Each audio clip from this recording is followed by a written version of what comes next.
Today we celebrate the memorial of Saint Boniface, who lived between the years 675 and 754 of the Christian era. Boniface was from England, but he was sent as a missionary to the people of Germany. And he was successful in converting many of the Germanic peoples to Christianity. But he also generated a lot of hostility. And finally, in the year 754, he was accosted. He and his followers, some of his followers, were accosted by bandits.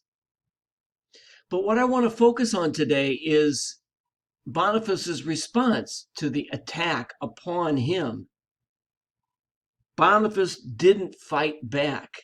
He didn't resist the knife of the martyrs because he said that Christ teaches nonviolence. And so he was willing to die rather than to resort to violence because he was a follower of Jesus.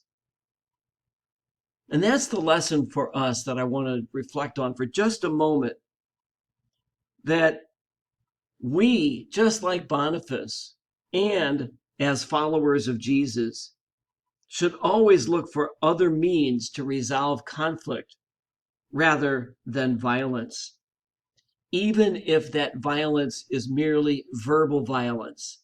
That's probably the most common type that we are tempted to engage in. And so we can learn from St. Boniface the value of using other means than violence to resolve our issues with whomever we may be in conflict.